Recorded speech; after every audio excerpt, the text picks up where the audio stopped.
This is Rachel Dolezal, and you're listening to Fascination Street podcast. Yeah, AV in your ears. That's Ambush Van giving you this audio visual down the most interesting street in the world with my boy Steve. Fascination Street, you already know. Let's get it when you whip in the Fascination Street. Welcome back, Streetwalkers. This episode is with Broadway actress Gisela Adisa. Currently, Gisela is inhabiting the role of John Adams in Diane Palas's Broadway tour of 1776, which is a revival of the 1969 Broadway musical. In this episode, we get to know Gisela and why she decided to become an actress. We talk about some of the differences between being a stage actress versus television and or film. We talk about a couple of her previous projects where she got to work with the great Dule Hill, the legendary and dreamy Mario Van Peebles, and the iconic Giancarlo Esposito, and some of her experiences on each of those sets. And then we talk about her current role as John Adams in the Broadway touring company of 1776. In this particular revival, all of the actors are women, transgendered, and or non-binary individuals. And while she can't speak for the casting directors and or the director, we do talk about why she feels that that is important in today's culture to have it cast in this diverse nature. This touring version of 1776 is not coming to San Antonio, but it is going to multiple cities all over the country. So stay tuned for information on where they're going and how to get tickets. And this is my conversation with John Adams herself, Gisela Adisa. Prepare to be fascinated. Prepare to be fascinated. Prepare to be fascinated. Welcome to Fascination Street Podcast, Gisela Adisa. How are you doing today? I'm great. How are you, Steve? I am fan-freaking-tastic. Gisela, what I like to do is I like to help the listeners get to know the guests by finding out how they got to where they are. So if you don't mind, where were you born and raised? Where'd you grow up? Well, I am the first generation American child of a Haitian Dominican woman and a West African man. She was Catholic. He's Muslim. So being born in New Jersey, the one thing we had in common was the fact that we're all here. They came here for very specific reasons, and they raised me and my brother specifically to churn out doctors and lawyers and engineers. And we became none of those things. But that's pretty much the background that lays at my foundation, is always kind of not quite inside, not quite outside, but more from the perspective of someone looking in at just America and the culture, the different subcultures, and how some of it was really cool and some of it seemed really silly.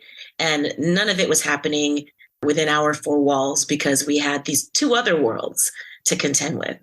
You said at the beginning of that your mom was Catholic and your dad is Muslim. Yes. Is your mom no longer Catholic? She passed away in 2012. What a terrible person I am. I'm so sorry. No, it's okay. It's not your fault. You didn't do anything. My mom passed in 2013. So right there with you. I'm sorry for your loss. I miss her every day. I'm sorry for yours too. I miss her every day. Let me tell you, Mother's Day, that whole period of time, while I'm happy that other people have their mothers, I don't know about you, Steve, but getting those emails, the spam emails, like, don't you want to get something good for mom? I would love to. Right? Me too. They were brutal. This is a club no one wants anyone to belong to. But sadly, actually, I have a good friend whose mother just passed on the 2nd. And the first thing out of his mouth was, Gisela, I get it. I said, yeah, it's something I never wanted you to get. But it's just strange to lose this person that in your world has always been there. Right. It completely feels like your world is shattered, but then you just kind of step by step learn how to forge a new path. Yeah. And try to remember them along the way. and unsubscribe every time you get this for Mother's Day emails. That is correct. I'm sorry for your friend, and this is going to sound like a totally uncool thing to say, but he said, Gisela, I get it. Man, it's only been a couple of days. You don't get it yet. He's going to be getting it for the next decade. Poor dude. Right, but I don't want to tell him that right now. He's that's why I said it. He'll hear me. Yeah. Hi, man. I'm sorry, dude. Yeah, it's he's just a very empathetic, sweet soul, and I think he was trying to empathize with me, which is oddly funny because the whole point was for me to empathize and console him. Well, that's what empaths do, right? Yeah, I think he's just in caretaker mode. Well, hopefully he has surrounded himself with some good caretakers of his own. That's right. Gisela. Yes. What did your brother end up becoming? What does your brother do for a living? Well, he went to school for teaching, and now he is the assistant principal at this probably number 2, number 3 school in New York City. It's not quite part of the public school system. They go by a name. They're connected to a university. I don't need to know. Yeah, don't. But I can tell you one thing that the school constantly talks about is the fact that Lin-Manuel Miranda went there. I believe his wife also went there. It's a highly academic environment. It's high pressure for the kids. There's like this really rigorous exam to get in that kindergartners have to take. Like it's just... Oh, wow. Yeah, it's a lot. He has a 4-year-old daughter, and where's she gonna go? He has no plans to send her there because of that pressure cooker environment. Right. But from what I understand, it's churning out some very successful kids. But so that's what he does now. He's an assistant principal, and here I am being an actor, but I'm playing a lawyer on stage. So hey, that counts, right? Close enough, Mom and Dad. Okay, so we're going to probably jump around a little bit. That's okay. Timeline-wise. I know that you have been on TV shows. You have done voiceover roles. You've even been nominated for an Ovation Award. Congratulations on the nomination, by the way. Thank you. You're welcome. And you've been in multiple Broadway shows and musicals. Before we get to any of those things, why acting? Well, I don't think I have any other discernible skills. So I think that's why it went well, because I had no other choice. I was a horrible waitress. The closest I get was maybe cater waitering, when you wear the Nehru jacket uniform and you shove hors d'oeuvres in the faces of women who probably haven't eaten all week and they're just like, ugh, get away from me. And you're in a fancy museum or a fancy event, oftentimes serving hors d'oeuvres to casting directors and directors you just had callbacks with and auditions. Really? That happened? Oh, yeah. I will never forget. I was in final callbacks once again for Rent. There was a bunch of shows that this one casting office in New York would always call me in for, and I would always get close. But since no one had vouched for me and put me in a Broadway show at the point, it's, a catch-22. You need the experience to boost their confidence to hire you, but they don't have the confidence to hire you to get the experience. So anyway, I was really, really close to being cast as Mimi/Joanne understudy. Okay. Had a great session with the director, Michael Greif, I think was his name. Awesome session. I was like, this is exciting. I'm going to have the job. And then they made an announcement that a name had reprised the role and taken it over. And I had a catering gig that I really didn't think about when I took it. It was an evening gig. I'm like, okay, well, that won't get in the way of any auditions if anything comes up. I should mention it was June. It was June in New York City, and the catering gig was at a fancy venue in Rockefeller Center. Why didn't my dumb Bajagaloop brain put 2 and 2 together and realize that's a Tony's party? So guess who was there? The director, the casting partner, Bernard Telsey is his name, Bernie Telsey, bunch of actors. Like a bunch of people you knew outside of the audition process? Like some of these people are your colleagues and your friends? My ideal colleagues, all my friends, we were all doing the same gig together. But I was just like, never again, never again. Never going to do a gig in June late at night, because clearly it's probably, I should look up and make sure it's not the Tonys.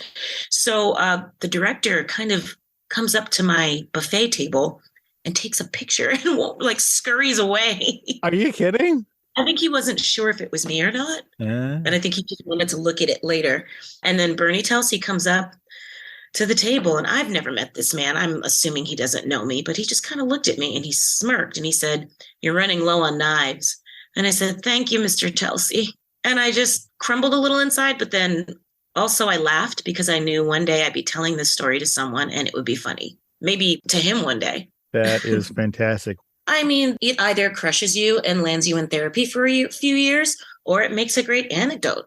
Let's go with the second one. I like that one better. Yeah, let's go with the latter. Let's go with that. It's way cheaper than years of therapy.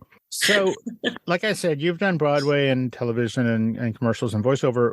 What about the stage keeps bringing you back? I know you're currently in a touring company of a thing we're going to talk about in a minute, but what is it that keeps you going back to the stage instead of the screen? Why are you not living in Los Angeles?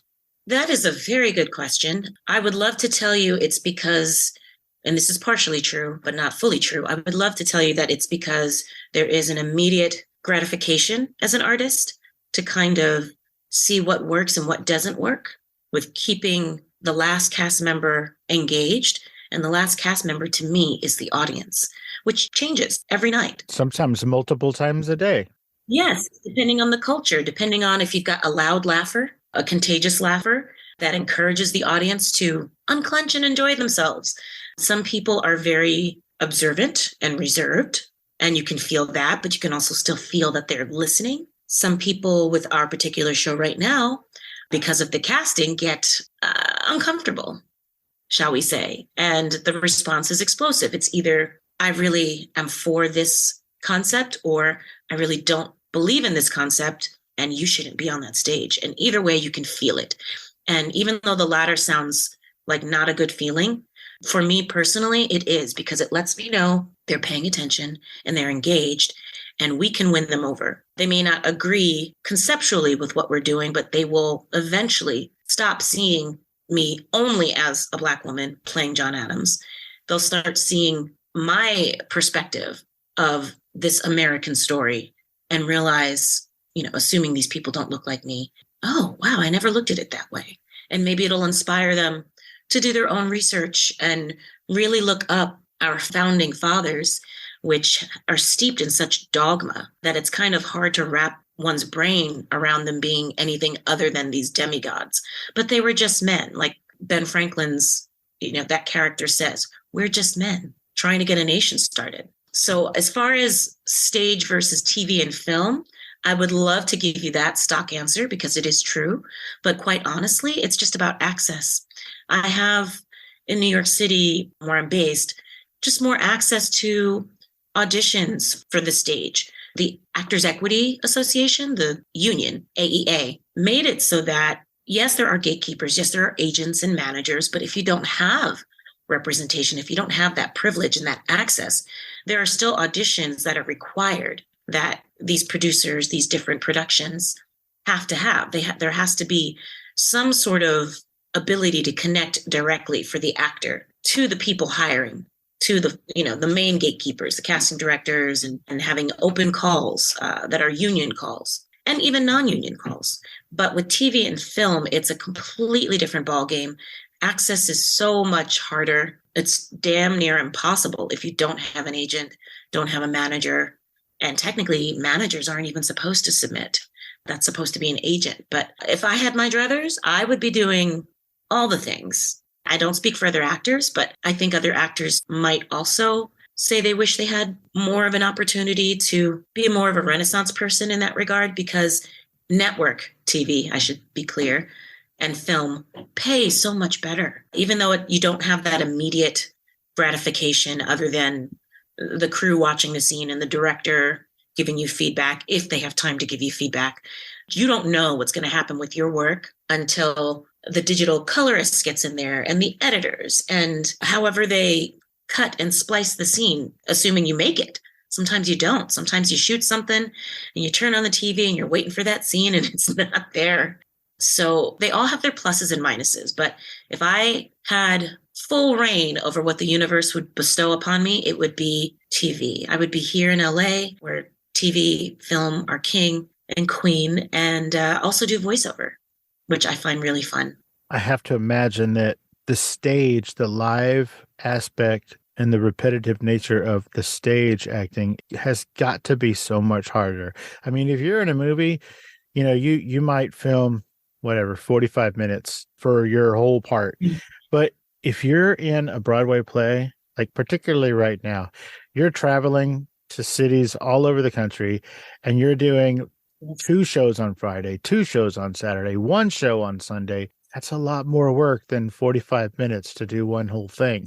Agreed. And it takes a toll on the body. Even if it's a fun, joyous musical where it's not really heavy material, all that repetition takes a toll on the body. And we are basically athletes because you have to train your body to be okay with and have the stamina to get through everything and then still wake up at 10 in the morning to have a conversation at 11 a.m. And, like today, my voice is a little deeper and groggier because of all the work I did in this almost 3-hour show the night before. And yes, the 5-show weekends are brutal. And on Broadway proper, you have 8 shows a week, 1 day off.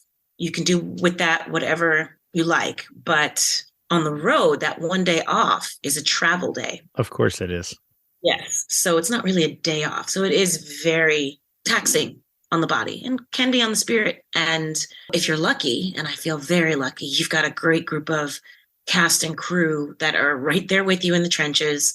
And we try to pick each other up and support each other and become a family. Yes, we were put together, but it feels like a family. All families are put together. I mean, you didn't have any say-so about who your brother was going to be or your parents. That's true. That's a good point. So without giving any numbers, because I'm uninterested in specific numbers, but ladies and gentlemen, we're talking about 1776.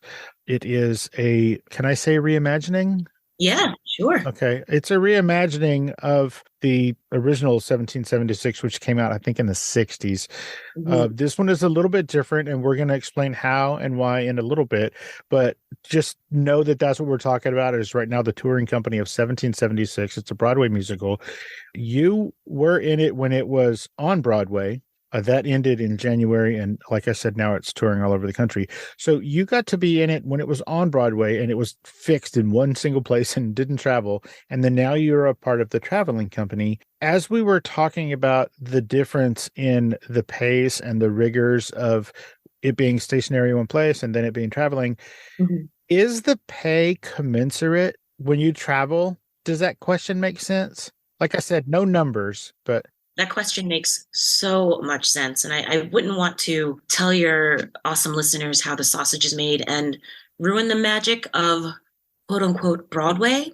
But the union, Actors Equity, almost got to the point of striking for the very thing that you're talking about, which is it's just not as sustainable as it was my friends that were able to tour in the 80s and 90s. Those people owned brownstones and sent their kids to college and sent themselves back to college and got masters. And it was a lifestyle, life-changing opportunity beyond the pleasure of performing on a stage and traveling and having that life experience, which is almost always worth it. But the per diem, the daily allowance for food, was equal or made sense with what it cost to feed a human being back then. Now, for example, I get an amount of money that might pay for a chicken salad and 1 beverage at an airport. You can imagine how much that costs. And I'm giving that specific example because I posted about it on IG while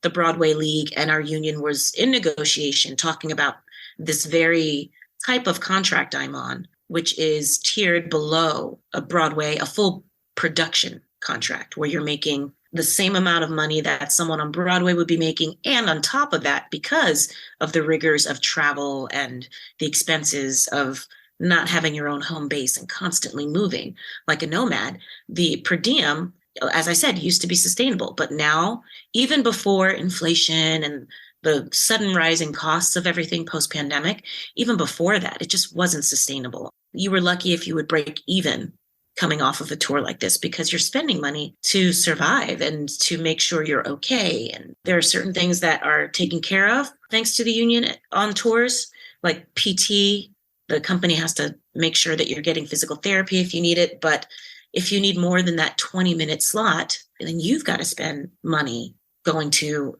a masseuse or masseur, and that's like over $100. And I could go and get into all of the details with numbers. I don't want to, as I said, ruin the experience. We still want people to come, but we want patrons to understand that sometimes they are being asked to pay Broadway prices for Broadway productions that are done by Broadway bodies that are being maintained and worked on and honed, and voices and Broadway talent. But sometimes the performers you're seeing are not making a Broadway salary. So that was our main point of contention with our last negotiations. Once they saw that well over 90% of the qualifying members that were on tours or recently were on tours were willing to strike, the Broadway League finally came to some sort of negotiation and some sort of compromise.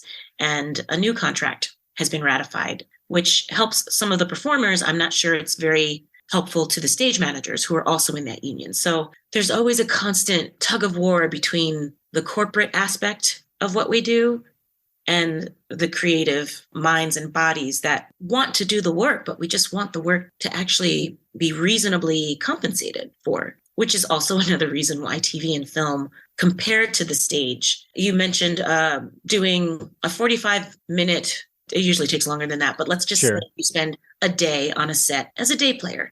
Some of the work I've done was as a day player. Like I'm playing Leanne, the leasing manager, or lawyer. Like the character doesn't even have a name sometimes. And you spend the day on set. And if you're lucky, you see your work a few months later on whatever channel it's going to air on. And it's like a couple of minutes of work. The salary for that one day of work through Screen Actors Guild, which is SAG-AFTRA, that union, that is equal to some performers' weekly salary for doing that rigorous show where you're blood, sweat, and tears on a stage every day and icing yourself down at night or taking a Epsom salt soak just to like get your body moving the next day. So the work and the effort versus the compensation, if that compensation could just be more reasonably distributed, and this is happening industry-wide, as you can see, the writers, the WGA just went on strike, and rightfully so. They are also asking for reasonable increases, specifically with streaming. And for most people, they don't really see the difference between, well, what's the difference if it's on NBC or if it's on Peacock or if it's on ABC and it's on Apple Plus? But the rules for new media, as all the streaming falls under new media, the rules were never solidified before this technology came up to protect the creative people writing and show running and producing and acting in these shows. So the same compensation that I get when I was on FBI playing Lisa Jones, that's a CBS, that's a network production. The residuals that I get when that runs on TV could be in the thousands. I won't give you specific numbers, but I was definitely very happy getting that job. It was like a breakthrough for me as an actor. I didn't know the difference between streaming and network. I just wanted to act.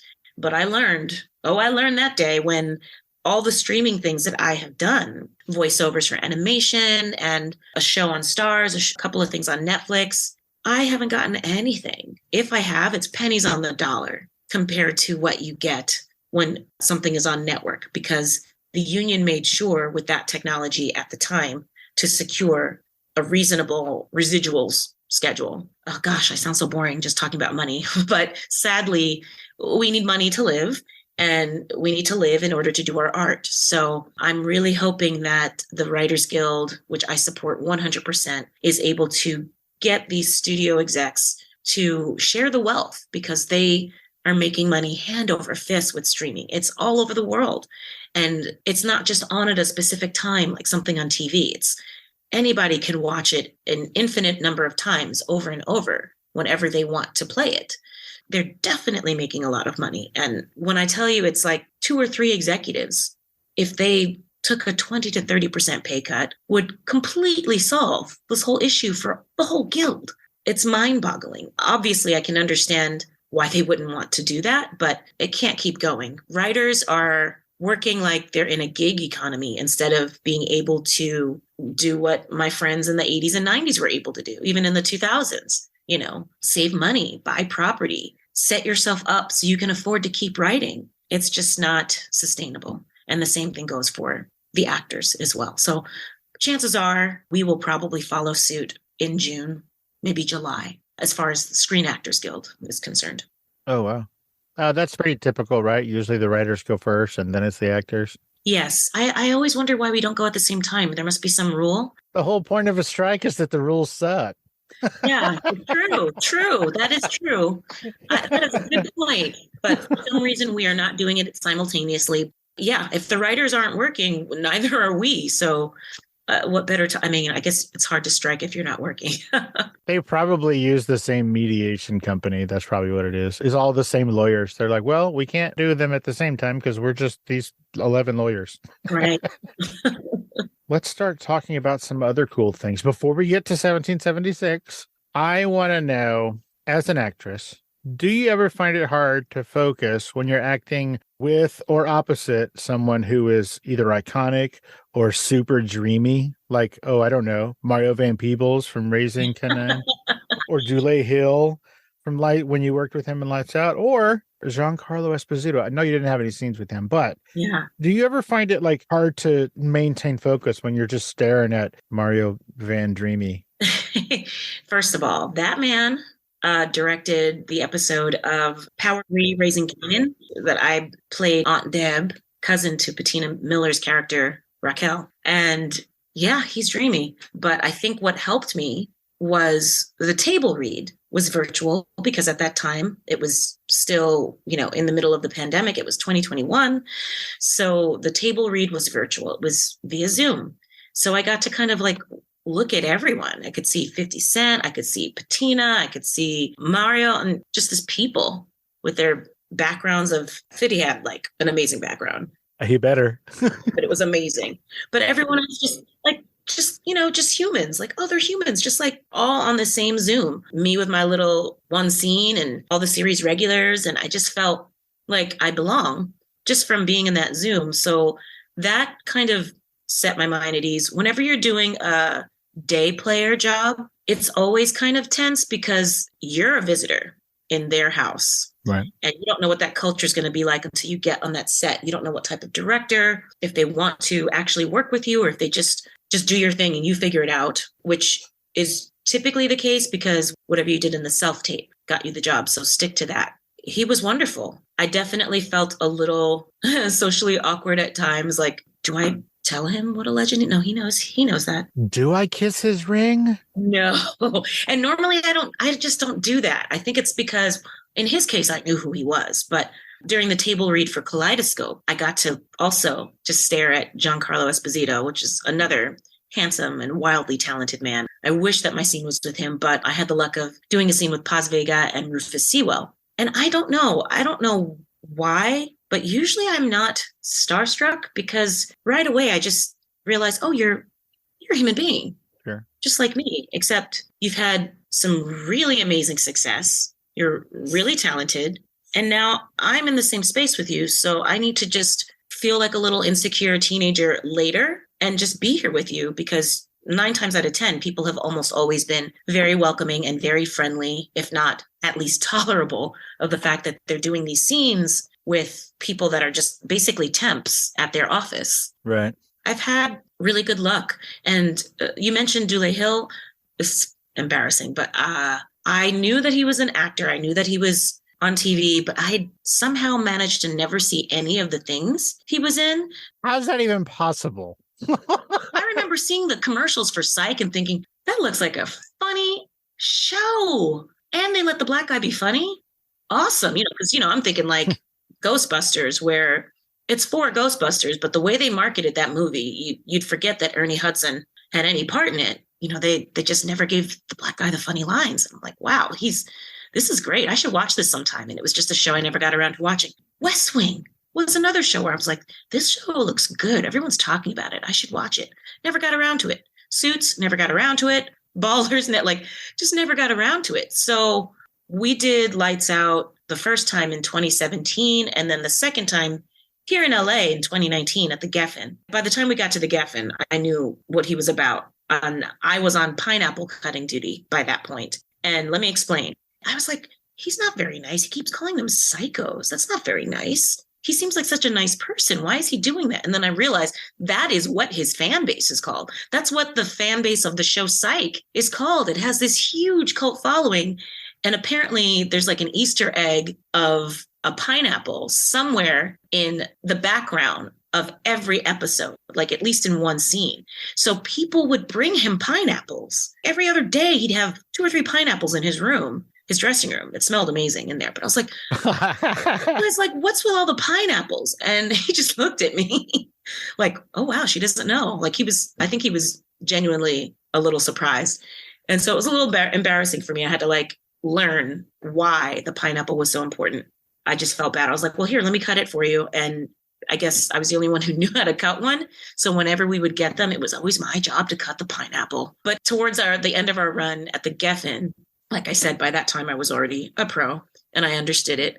As a little gift for him and his wife, I got them from Sur la Table, one of those fancy pineapple cutters that cores it. Uh-huh. And slices it, since it was the end of the run and I wouldn't be around to cut his pineapples anymore. But yeah, I feel like I've been insanely lucky, and the presence of something has come over the awkward, gawkish teenager and says, Gisela, calm down and just treat this person like a person and get through the scene.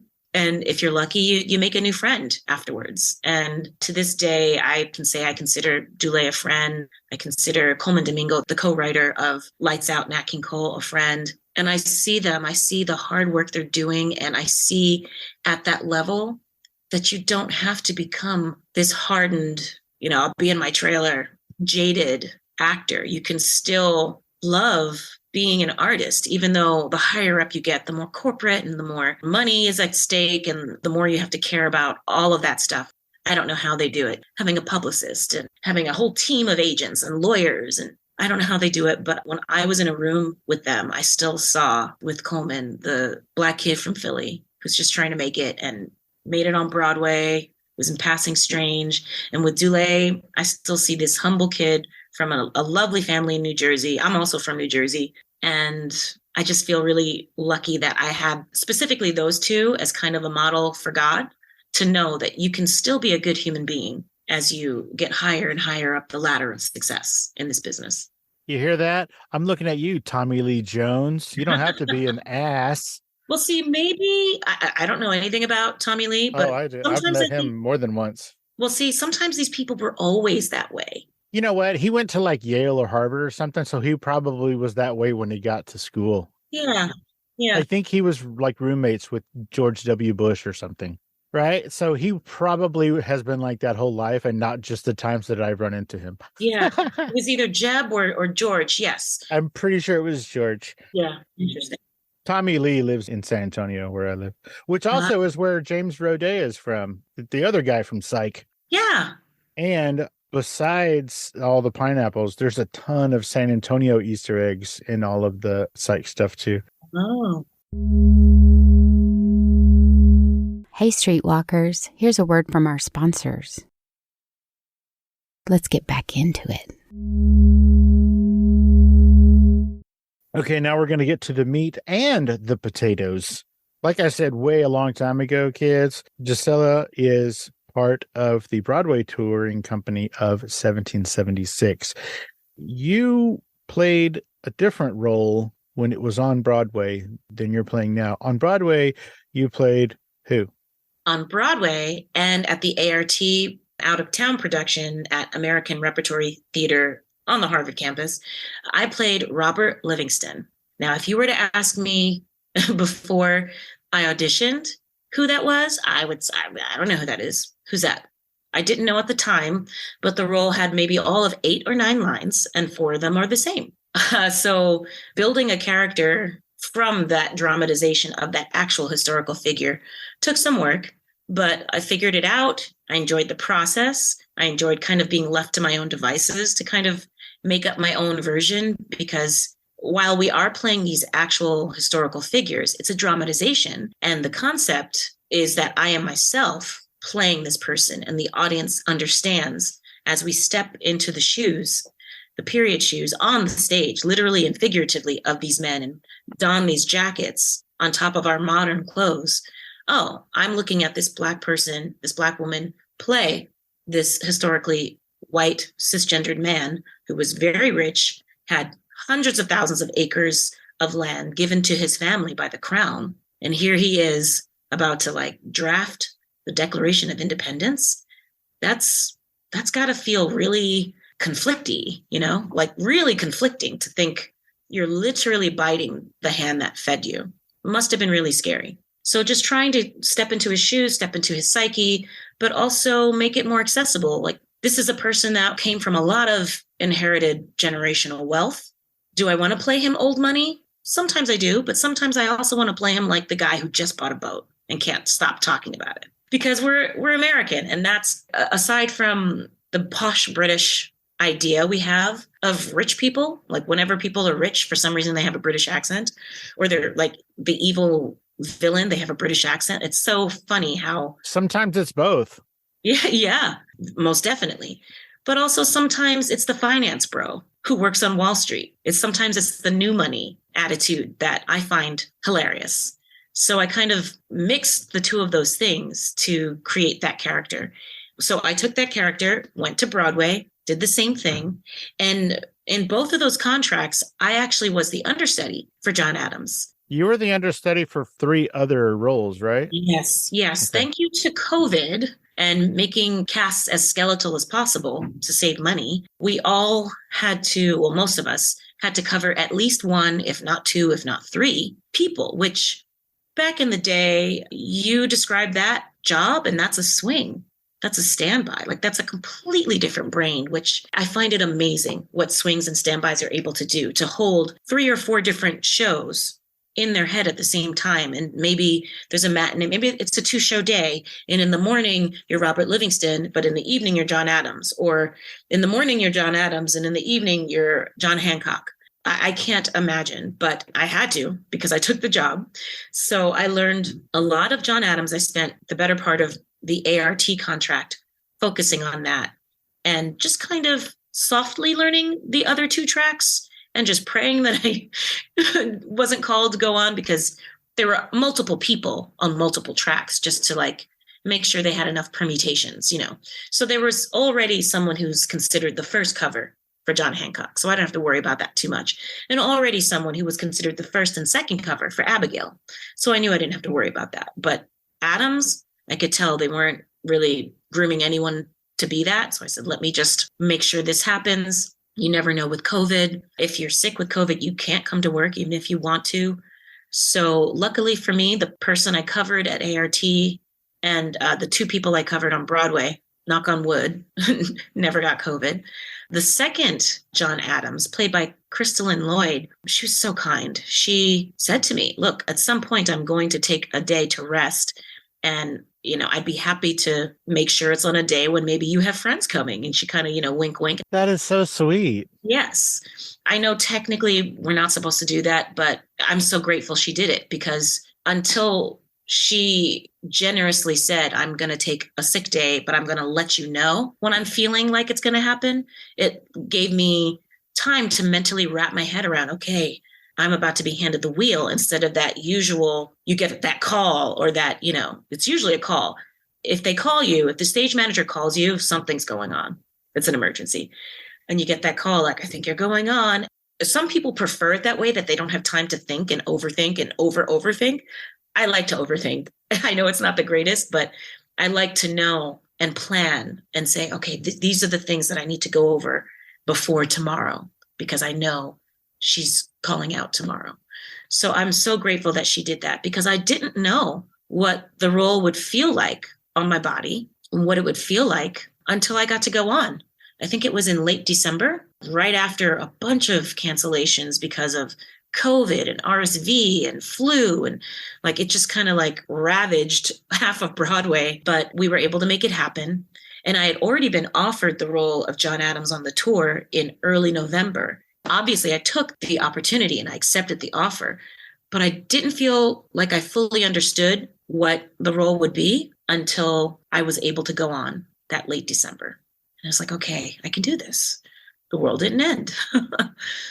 It was pretty exciting going from that small role into this bigger role. But I think what helped me was those two contracts primed me to mentally be ready for it. It's just as important to be mentally ready for it as it is to be physically capable and ready for it. So I'm just grateful that it happened the way it did. And I'm not the only one. Liz Michael, who played John Hancock at ART and on Broadway and understudied Ben Franklin, is now Ben Franklin. Onika Phillips, who played Hughes at ART and on Broadway and understudied John Hancock, is now John Hancock. And Nancy Anderson, who played George Reed in both of the other previous productions, understudied Thomas Jefferson. And when the principal actor who played Thomas stepped out of the role because she was 9 months pregnant, that would do it. That little baby was like, okay, I'm done playing on Broadway. That little baby was like, y'all better give me some lines. It's time. It's time. Like, I'm talking to my agent. It's like, oh, okay. So when she left for the final few weeks, Nancy Anderson took over the role of Thomas Jefferson. And boy, talk about triple, quadruple threat. This woman acts, sings, moves well, and plays the violin. They both really play the violin, which people just found hard to believe. Like with Elizabeth Davis, the original Thomas, the fact that she's visibly pregnant and acting and playing the violin, like it's 2023, folks. You know, we're athletes. If a person who can give birth is pregnant, whatever they were doing prior to that pregnancy, they're capable of doing. Their body is already honed. They're an athlete. So it really wasn't so much because there was any danger to Elizabeth being in the show. It was simply, okay, it's time for me to focus on this other job my body's been doing for the past 9 months. So she left, Nancy took over, and naturally, Nancy is now on the tour playing Thomas Jefferson.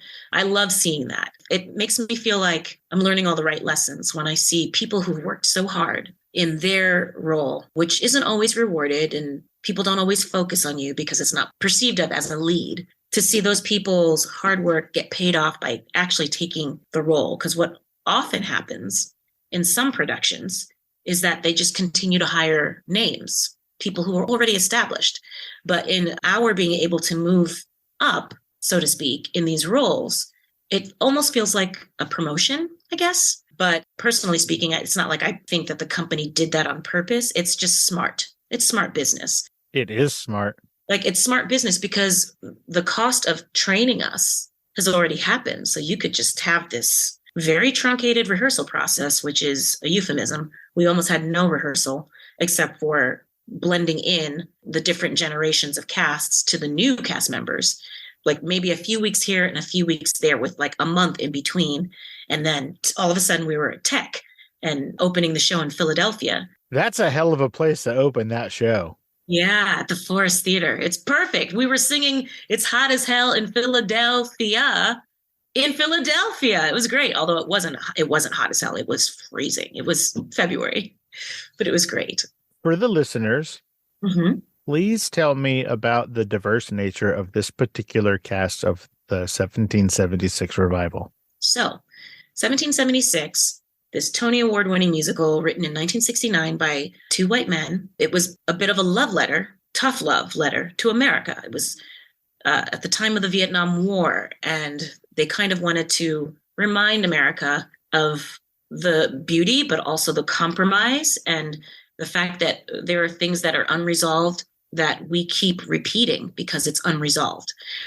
Never in a million years did I think I would be in this show because the only female roles are playing the wives of Thomas Jefferson and John Adams, playing either Abigail Adams, who was a white woman, or Martha Jefferson, who was also a white woman. So there have been other revivals, but this is the first time, to my knowledge, that a full-scale production, Broadway production, has been done with all female, non-binary, and trans human beings. We run the gamut in age, life experience, abilities, ethnicities, and we have people who are Black, cisgendered female like myself, and we have people who are non-binary like Gwyn Woods and Sav Souza. We have people who are trans like Sav, And we have people who are indigenous. We have people that come from all other walks of life. We are the people that weren't in the room when it happened. We weren't even, some of us, considered people by the people in that room where it happened.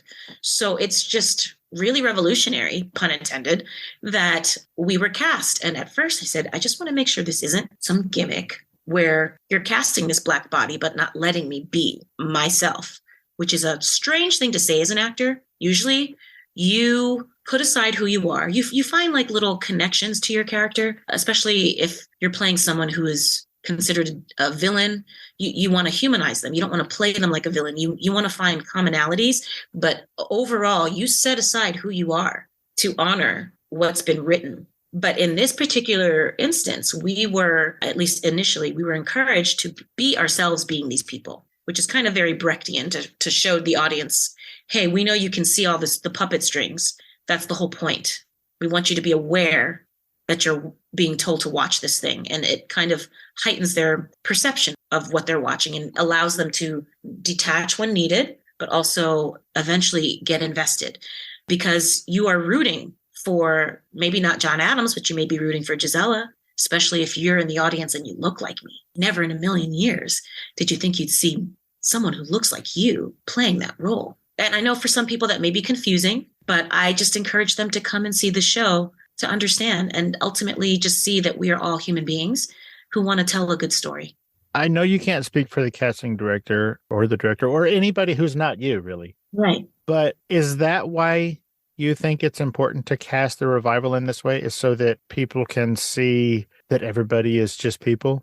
Partially, yes. Why else? Because America, and specifically American theater, like so many other systems, the idea of what is mainstream is just, it's like corn syrup. It's in everything. And there is always this automatic centering of one group of people. And oftentimes the perspectives of people outside of that get lost. And you're never going to learn and grow and evolve if you continue to center everything in a way that only shows myopically, like your viewpoint, your perspective that supports your ego and doesn't show you there are ways to actually get through the thicket of this uncomfortable, be it shame or icky feeling or uncomfortable topic that you don't want to deal with. And the people who look like you know that. So they give you art that makes you come in. It's just nothing but sugar. It's nothing but candy.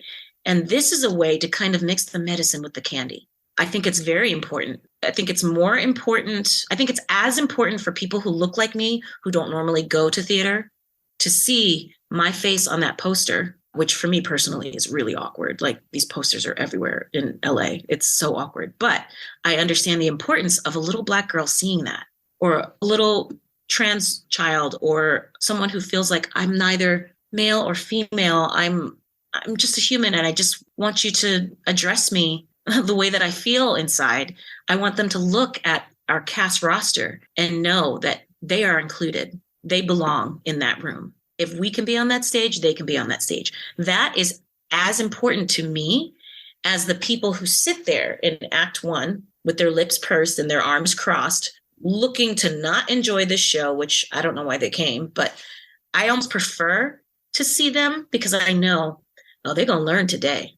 They are going to, whether they like it initially or not, eventually stop seeing me only as a Black person, or that only as a trans person, or that only as an Indigenous person, and just pay attention to the story. It's all about the American spirit. And that has no ethnicity or creed or color or orientation if you actually pay attention to the spirit of America, which is not to say don't look at our differences. Please celebrate the fact that I'm a Black woman. Please celebrate the fact that I come from some really strong stock that survived a lot of awful, awful things. And I'm proud that I am my ancestors' wildest dream. I hope I am. I hope everything I'm doing on that stage, that they're looking down at me and going, yes, tell them, because I couldn't do it. I couldn't do what you're doing and live to see another day. So that's what fuels me, is knowing that, yes, I get to perform. Yes, I love doing that, on a purely selfish level. That's fun. But knowing that there are people in that audience that either look like me or look like Brooke Simpson, who is Indigenous, or look and feel like Sav, who is trans and non-binary, and feel like, okay, if that is possible, what else is possible?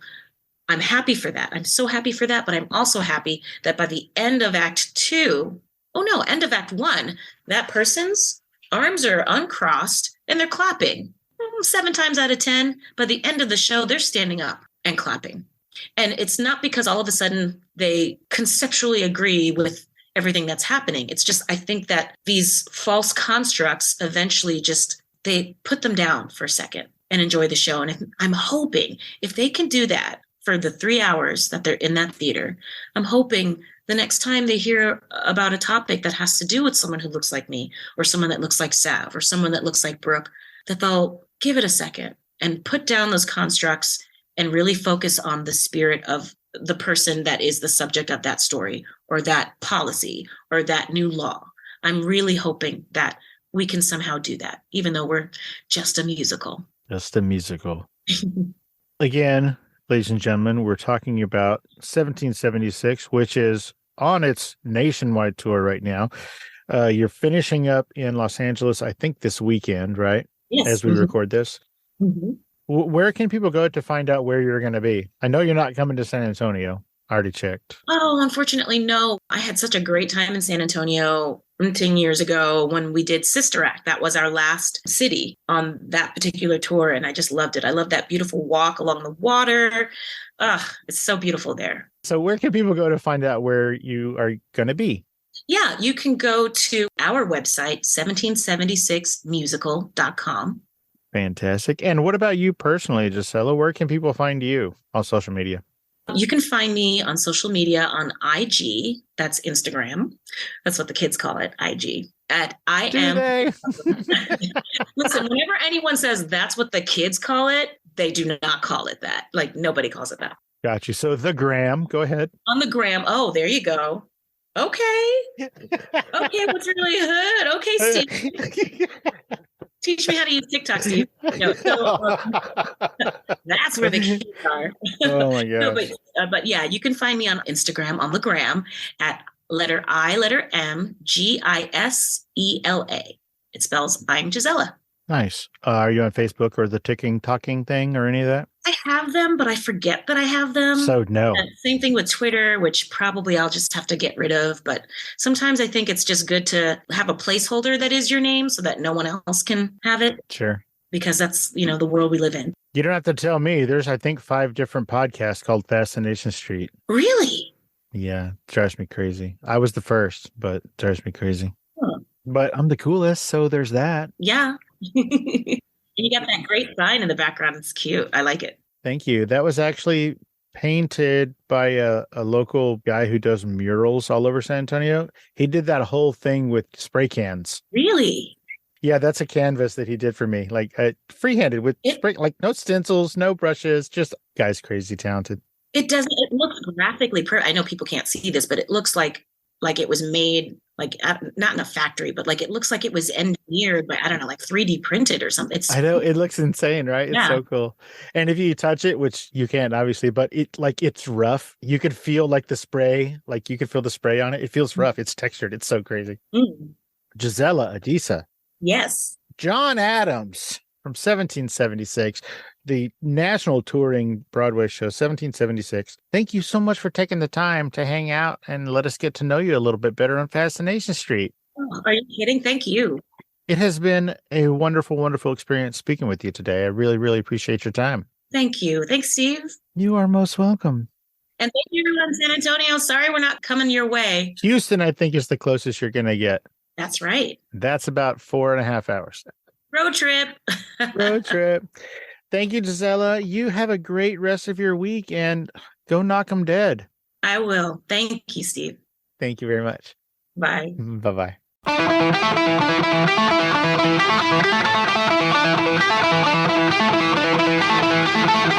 Opening music is the song FSP Theme, written, performed, and provided by Ambush Vin. Closing music is from the song Say My Name off the 2021 album Underdog Anthems, used with permission from Jack's Hollow.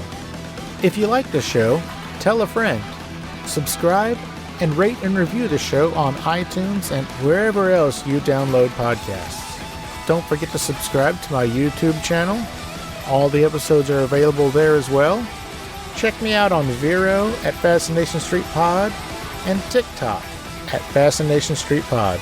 And again, thanks for listening.